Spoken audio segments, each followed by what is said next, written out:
Poca fe de los ecuatorianos sobre el sistema democrático en Ecuador, con muy malas estadísticas sobre el mismo, rankings internacionales que sitúan a Ecuador con una democracia sumamente defectuosa. Poco dinero en el Consejo Nacional Electoral, un organismo que se encuentra lleno de disputas. Este es el panorama que se tiene hacia las elecciones, que se encuentran ya en un proceso regresivo y que tendrán lugar ahora el 7 de febrero del próximo año. Mientras tanto, se ha iniciado el juicio que promete ser uno de los más importantes que han llevado adelante las cortes del país, a Rafael Correa y a otras 19 personas. Damos la bienvenida al licenciado Marcos Alamea, quien es profesor de la Universidad de Cuenca. Quisiéramos conocer su punto de vista sobre el panorama actual que se vive en el país como preludio de las elecciones del año 2021. Bienvenido. Buenos días, Gustavo, Roxana. Bueno, realmente creo que el juicio que comenzó el día de ayer por parte de la Corte Nacional de Justicia en contra de el expresidente Correa, el exvicepresidente Glass y otros altos funcionarios y empresarios del Ecuador, prácticamente se convertiría en el juicio del siglo, y más específicamente, digamos, en el juicio de las dos primeras décadas de este siglo, por la importancia, ¿no es cierto?, que tiene y por la connotación de los personajes que están involucrados en este proceso judicial. Pero además este juicio tiene una peculiaridad. Hasta ahora, de una u otra manera, el tema de la corrupción no había salpicado a la figura del expresidente Correa. Recordemos que el único proceso abierto que tiene es por el tema de la tentativa de secuestro al señor Balda. Pero en el tema de la corrupción siempre ha salido un poco inerme. La investigación periodística de Fernando Villavicencio y Cristian Zurita, pues conocido como el caso Arroz Verde, terminó por involucrar directamente al expresidente Correa. Y por lo tanto, pues hoy es la figura emblemática de este proceso judicial, que además va a tener implicaciones políticas inevitables para el futuro político del país. En lo judicial, diría, es un juicio bastante complicado para el expresidente, porque la figura bajo la que se le está juzgando es la de cohecho, y se le puede con esa figura, como se está haciendo ahora, pues juzgarlo en ausencia, y eventualmente en el caso de una sentencia condenatoria, eso le inhabilita no solamente al expresidente para que pueda regresar al país, sino para que pueda volver a ser candidato a cualquier dignidad. Creo que en la historia de Ecuador no existe otro capítulo similar en el cual un expresidente y aproximadamente 10 miembros, 9 me parece, de su alta cúpula de gobierno estén en un juicio por corrupción. Bueno, sin duda. Por eso decía, es un juicio, digamos, histórico, un juicio con esta peculiaridad y además, pues, inusual en toda la historia política del Ecuador. La estrategia del expresidente Correa, pues, a mí no me sorprende, otra vez ha sido el recurso, digamos, a la victimización. Se habla de que existe una persecución política. Bueno, es evidente, hay que decirlo, en honor también a la objetividad, de que hay sectores políticos interesados en anularlo ya para siempre políticamente al expresidente Correa.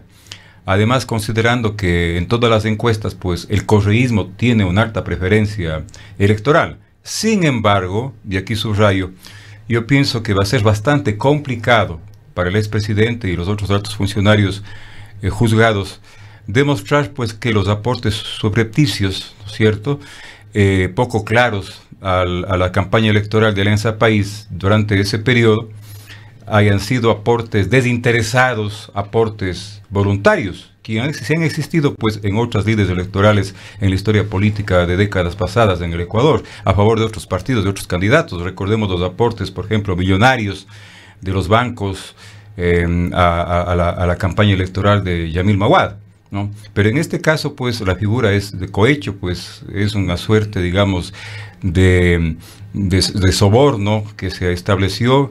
Aparte, digamos, se trata de un intercambio de gratificaciones. Yo te doy aportes y tú me das los contratos. Entonces, jurídicamente eso es bastante complicado. Y lo más probable es que esto termine con una sentencia condenatoria al expresidente y los otros involucrados. ¿Usted considera, Marco, que los tiempos serán los óptimos en el desarrollo de este proceso.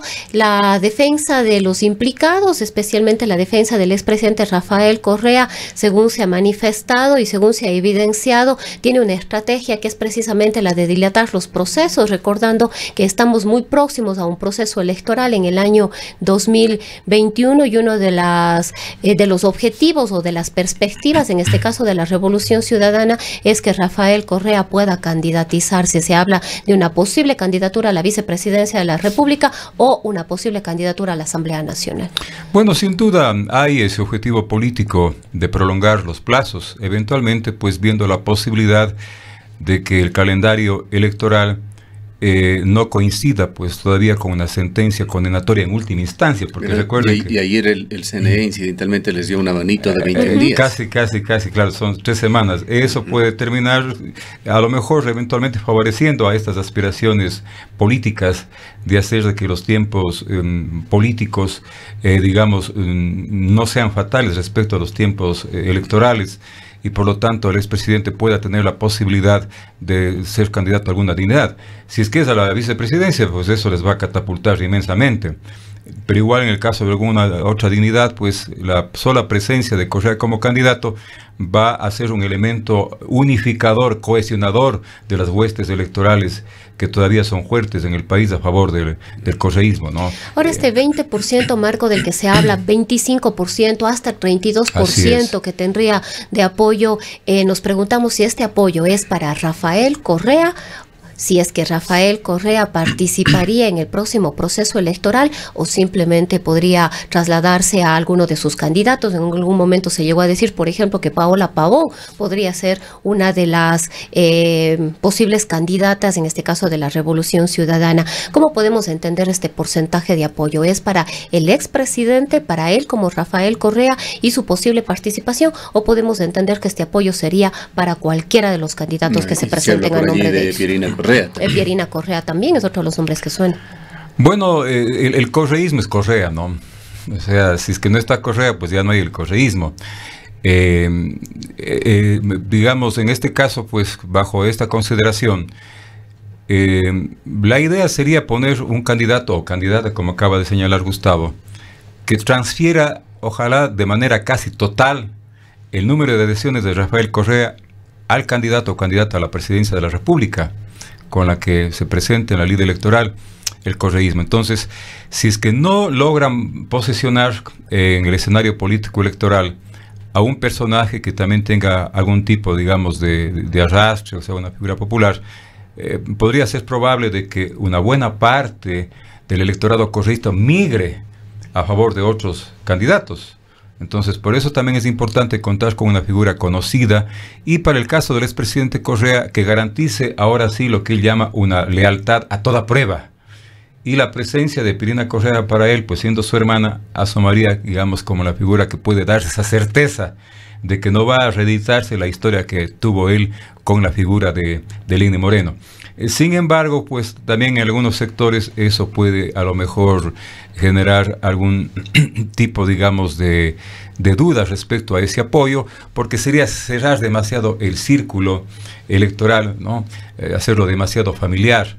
Y creo que si el correísmo está interesado en generar adhesiones de otros sectores sociales y eventualmente alianzas políticas y sociales con otros sectores, pues en función de fortalecerse electoralmente, pues no sería precisamente lo más adecuado la presencia de Pierina Correa como vicepresidente de la República. Habrá que echar manos de otras figuras, aunque es bastante complicado, ¿no?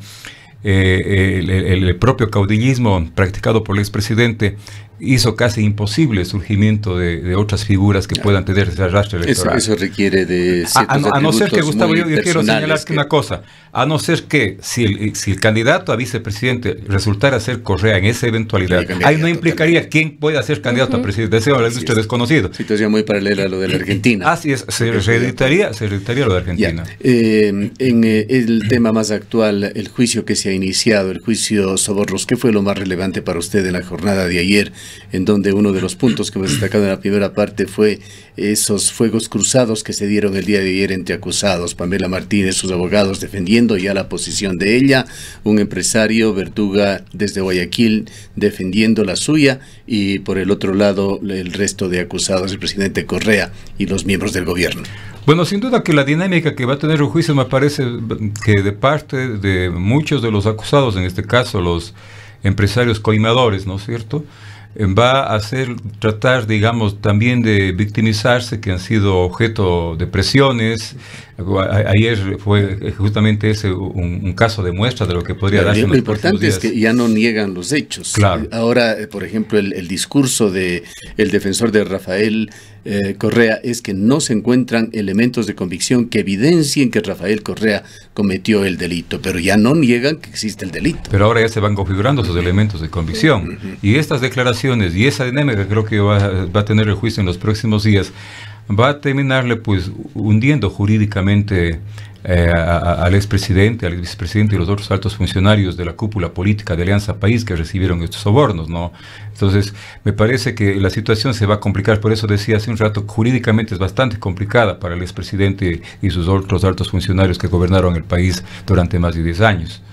Aquí lo que también he tomado nota de algunas apreciaciones de otros sectores, es lo que sí extraña es que ¿por qué la Fiscalía se aperturó un proceso solamente hasta el 2016, 2012-2016, cuando también las elecciones de 2017 fueron financiadas bajo esta misma lógica? Y con similares denuncias periodísticas. Exactamente.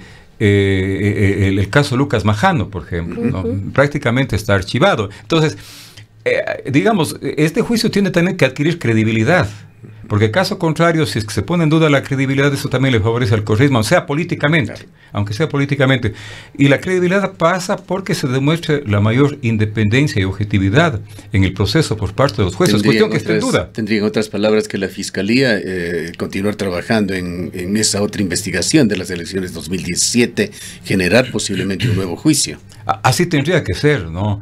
Caso contrario, esa independencia y objetividad con la que deberían actuar los jueces para dar legitimidad a este proceso y para anular, ¿no es cierto?, la estrategia de la victimización por parte del correísmo, podría, digamos, no funcionar si es que no se actúa de la misma manera, ¿no? Porque este va a ser un juicio largo. Luego de la primera sentencia condenatoria, pues habrán los respectivos recursos, y por eso mismo hablamos de los tiempos judiciales y los tiempos políticos, ¿no? Que incluso leí una entrevista al abogado Jarrín del expresidente Correa. Ellos están convencidos de que Correa terminará siendo candidato, porque con las apelaciones y todo que prevé, ¿no es cierto?, las leyes del Ecuador, es muy probable de que los tiempos políticos les terminen finalmente favoreciendo. La inscripción de candidatos yendo al proceso electoral y la relación que tiene con toda esta situación será el 7 de octubre. Hay casi 9 meses para que este caso pueda arrojar resultados que puedan ser gravitantes en las elecciones. Es algo que varios analistas, varios políticos inclusive dicen que no se debería relacionar esto con la política, pero las cosas están fundidas. Bueno, sin duda. Este rato me parece de que casi estamos en una carrera contra el tiempo en la definición, sobre todo de las alianzas políticas, ¿no? Veo el panorama político que en proyección se va a presentar bastante disperso, yo diría incluso hiperfragmentado. Van a haber incluso duelos aparte. Ya hay más de 20 candidatos de lo que hemos podido contar. Claro, o precandidatos como serían propiamente este rato, ¿no? Pero sin duda va a ser un tablero político electoral que no va a tener menos de 10 o quizás una docena de candidatos. Y van a haber incluso duelos aparte, por ejemplo, en las propias tendencias de la derecha política. Va a haber un duelo aparte entre el propio Nebot y el propio Lasso.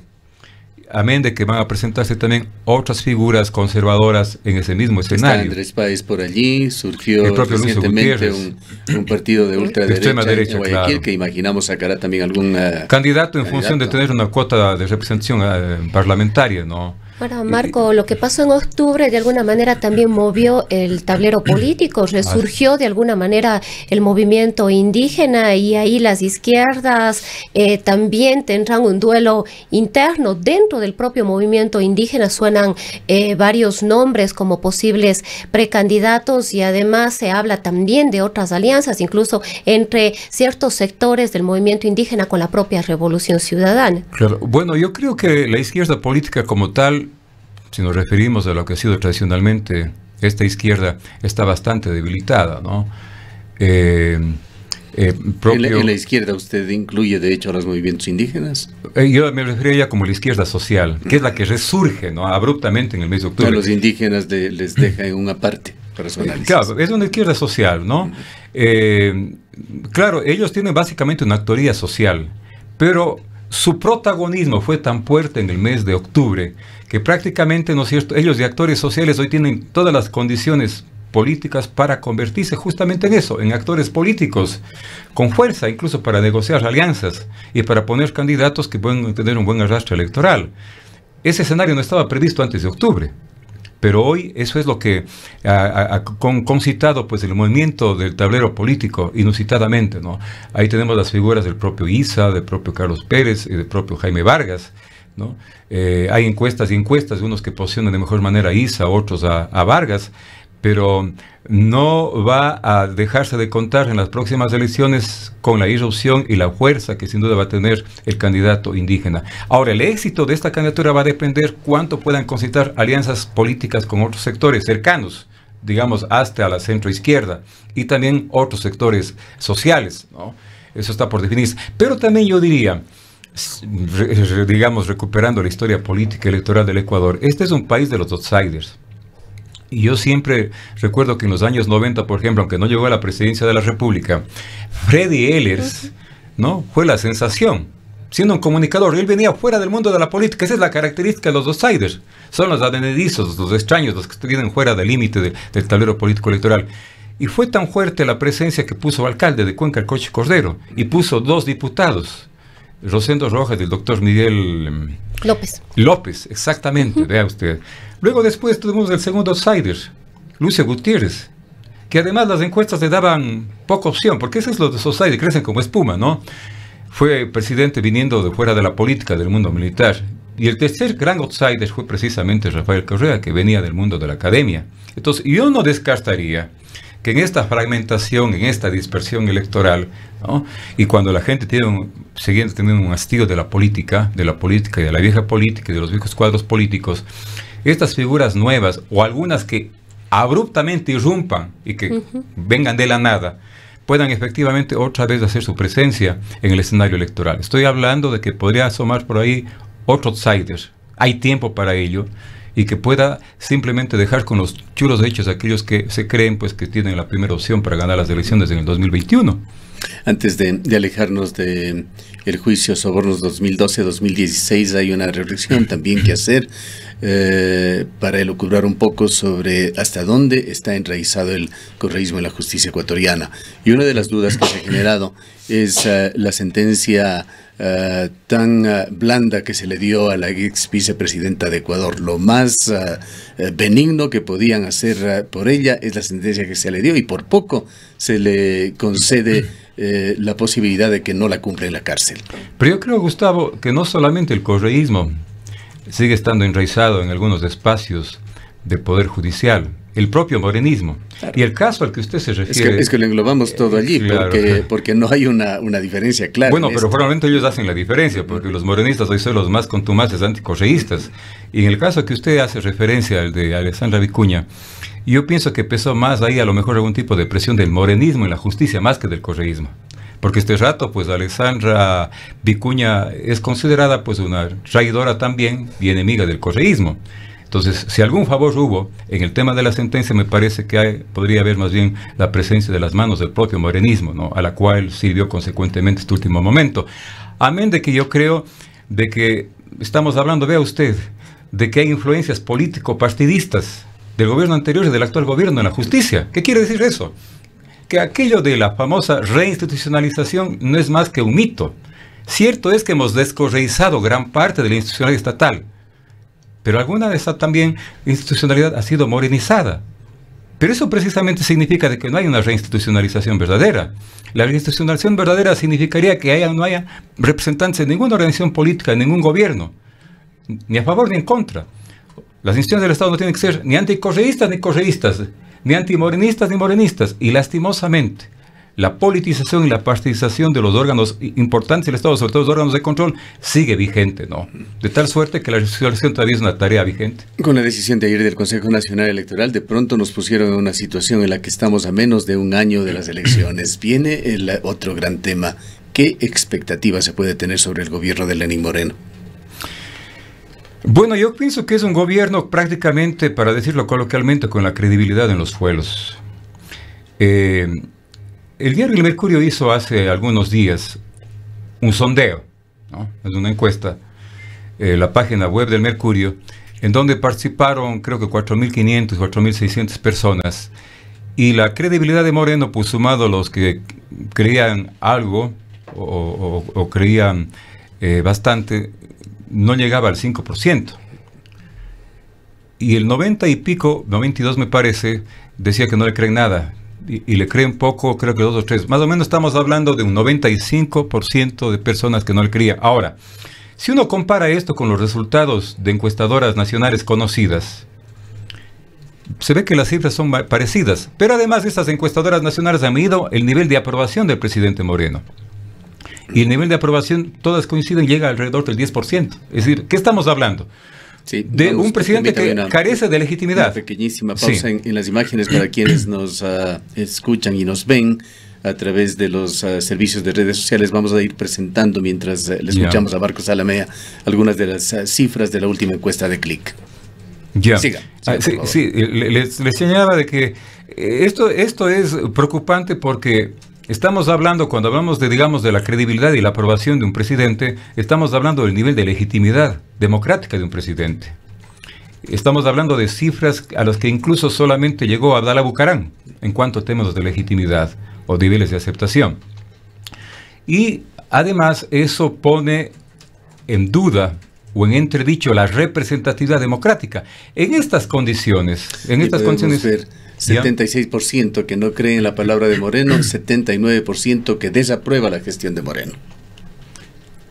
Estamos hablando entonces de alrededor de un 20% de aprobación. Sí, 19% de aprobación. Pero si uno compara estos datos, digamos, datos, ¿no es cierto?, de esta encuesta con los datos de la encuestadora nacional conocida, CDatos, las cifras varían mucho más, ¿no? Aquí tenemos datos de calificación también de la gestión de Moreno.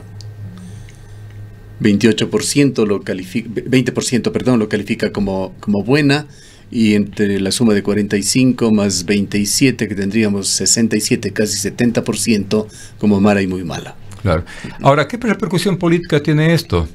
De que es un gobierno que prácticamente está gobernando por inercia, ¿no? Y yo suelo decir casi por la ley de gravedad ahí.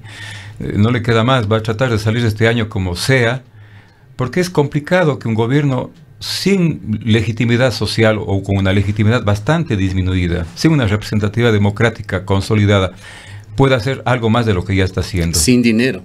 Y quién sabe si pronto sin crédito o con créditos. Es muy probable, porque carísimos. el riesgo del país cada vez más bien sube en vez de bajar. Y eso es importante para el tema, digamos, del crédito internacional.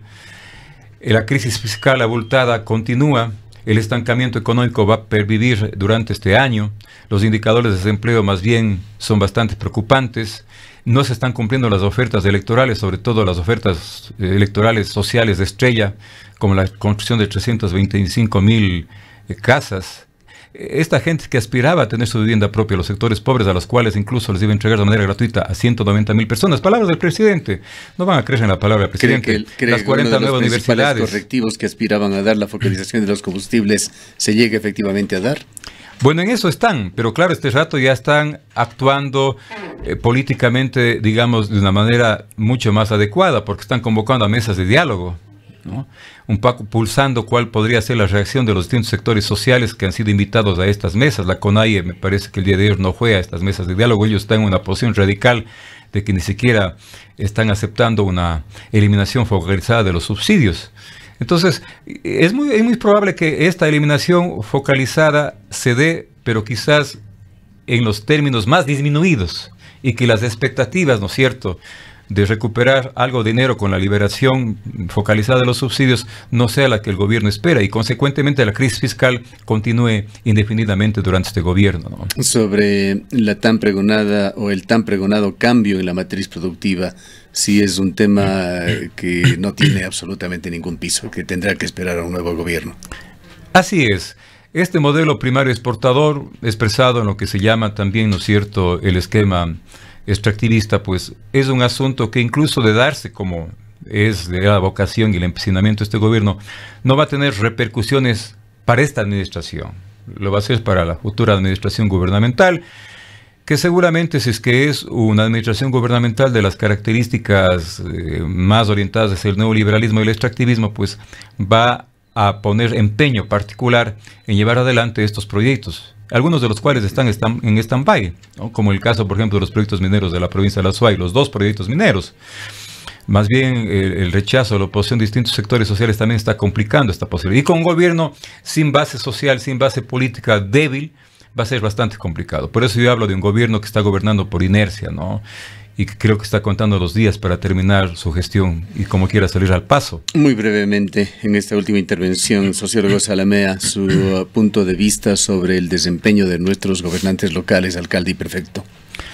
Bueno, quizás para comenzar con esto del cambio del calendario electoral, vea usted, hasta esto puede tener una repercusión para la propia popularidad de nuestro alcalde, porque recordemos que las fiestas de noviembre fueron cuestionadas porque decían que no eran unas fiestas que la ciudad esperaba, ¿no? Y claro, seguramente el alcalde aspiraba a reivindicarse en las futuras fiestas, por ejemplo, el mes de abril. No va a ser posible porque coincide con las elecciones, entonces no va a haber prácticamente fiestas, hablamos de abril. Pero tiene la posibilidad del mes de noviembre, que además se celebra el Bicentenario, de reivindicarse. Tiene todo este año, además, que es el año del Bicentenario, para recuperar un poco su imagen, que está también bastante en dificultades. Incluso hay gente que está apreciando que la credibilidad de Moreno es similar a la del alcalde. Yo no creo que sea tanto, ¿no? De hecho, que se ha erosionado, ¿no es cierto?, el nivel de legitimidad del alcalde por todos los problemas, las medidas polémicas, las críticas que ha habido. Sin embargo, me parece que puede haber posibilidades de recuperación de ese nivel de legitimidad durante este año, sobre todo presentando obras que tengan su propio sello, ¿no? Lo que no puede es llegar al año, en funciones que sería mayo, con un rendimiento, con un desempeño como el que tiene hasta ahora. Exactamente. Algo tiene que suceder de aquí a mayo que sea relevante, importante, que dé cuenta de las ejecutorias del alcalde. Si es que no hay la posibilidad de presentar alguna obra emblemática, algo importante ante la ciudadanía hasta el mes de mayo, como usted señala muy bien, ¿no?, algo que mueva un poco ese imaginario social de que las cosas están mal en la administración municipal, simplemente lo que pasaría es que a partir de mayo podría haber la posibilidad de que algunos sectores empiecen a generar procesos jurídico-político electorales para promover una posible revocatoria del mandato. Sé que el señor alcalde y sus partidarios andan empeñados en recoger firmas para legalizar a nivel cantonal o provincial su movimiento político, Poder Ciudadano me parece que se llama. Sin embargo, creo que si es que las cosas no se mueven en favor del alcalde hasta el mes de mayo, pues en cuanto a su nivel de aceptación, es mucho más fácil que se obtengan firmas de respaldo a la posibilidad de una revocatoria del mandato del alcalde. Recordemos que incluso un viejo gallo de pelea, ¿no es cierto?, un alcalde tan ducho como Bolívar Castillo en el caso de Loja, fue objeto de una revocatoria del mandato. Uno de los, en ciudades grandes, por lo menos, uno de los casos únicos en Ecuador. Así es. Y no sería difícil que en Cuenca no pueda darse eso, ¿no? Lo del tranvía va a ser importante, porque la oferta del alcalde es que este mes de mayo o junio esto ya esté funcionando comercialmente. ¿Qué tal si eso no sucede? Bueno, tiene otro dogal encima el alcalde con este viaje a China que podría ser utilizado políticamente. Que jurídicamente puede complicarle, claro, está pendiente. Eso es el tema más jurídico, pero hablamos en el tema político. Si es que el tranvía, por ejemplo, lograra ya funcionar comercialmente, Eso generaría algún tipo de novedad, ¿no? Además considerando la política novelera que tenemos acá en Cuenca. Y eso podría ser un punto a favor del alcalde. No veo otro, porque otra obra de gran envergadura para después de 3 o 4 meses veo difícil que la pueda presentar el alcalde de Cuenca. Que el alcalde tiene que trabajar con el reloj, con este conteo regresivo que está en marcha. Vayamos al prefecto, ¿cuál es su visión? Bueno, el prefecto hasta ahora se está manejando bien, y hemos hablado aquí también con usted de que ha procurado hacer un cumplimiento fiel a las ofertas de campaña. Lo último fue la eliminación de la tasa solidaria. Hoy está empeñado, ¿no es cierto?, en reivindicar otra vez la necesidad de que se consulte a la provincia de La Suay sobre el tema minero. En ese proceso anda, esto está ya tramitándose en la Corte Constitucional, y eventualmente, pues si eso fracasa, pues creo que la agenda del agua va a seguir siendo un instrumento de acción política para el prefecto, digamos, de largo. Acaba de presentar un plan vial, ¿no? El prefecto, que era lo que hacía falta. Algún rato comenzábamos porque la gente cree que no lo tenía, pero se complica este asunto cuando de parte del gobierno hay un decreto para que la Senagua asuma competencias que son exclusivas, según la propia constitución, de los gobiernos provinciales, como es el tema del riego, por ejemplo, propio desarrollo económico productivo provincial, lo cual da cuenta de que este es un gobierno, pues, que quiere actuar clientelarmente en este año de manera desesperada. Pero ahí creo que Yacu Pérez va a tener la oportunidad otra vez de asumir cierto liderazgo en defensa de los roles específicos de los gobiernos provinciales. De una fuente digna de credibilidad cercana al alcalde, y esto lo aclaramos porque lo hemos visto, las cifras al prefecto, señalan de que tiene una muy alta popularidad el prefecto, una muy alta aceptación en la provincia de La Suay, y que esto le estaría animando a considerar esas posibilidades para la presidencia de la República, que incluso lo estaría ya articulando con determinados actores en el país. Sin duda, yo pienso justo lo que estamos hablando, eso se refleja en las cifras, tiene un gran nivel de aceptación hasta este momento, esa es la verdad. Sin embargo, si es que se consuma lo que usted está señalando, Gustavo, que él terminaría un poco, digamos, encantándose con esta posibilidad, pues, de aceptando una cantora presidencia, sería el peor error. Es un arma de doble filo. Sería para mí, lo personal. Además, algún rato, en un encuentro casual que tuvimos, lo dije personalmente, yo sería un gran error político para él. Lo mejor que podría hacer es hacer una buena prefectura. Terminar bien su prefectura. Exactamente. Y eso le podría dar bonos electorales a futuro, con todo derecho, ¿no? Porque además, si fuera candidato, yo no veo condiciones para un triunfo electoral. Con eso... ¿Cree que los indígenas no van a llegar a la presidencia de la República? ¿O Yacu Pérez en particular? Yo pienso que en el caso de Yacu Pérez, su aceptación implicaría quizás críticas en la propia provincia de La Suay, indicando que ha dejado votando a la prefectura y que está actuando en función de lo que hizo incluso el anterior prefecto, de que usaba la prefectura como una plataforma para ser candidato a nivel nacional. Y eso es identificado precisamente no como una actitud política que hasta ahora ha sido reivindicada por Yacu Pérez diferente, sino como la misma politiquería, ¿no es cierto?, de siempre. Entonces, eso podría ser más bien negativo. Amén de que Yacu Pérez, digamos, tiene un conocimiento más regional que nacional.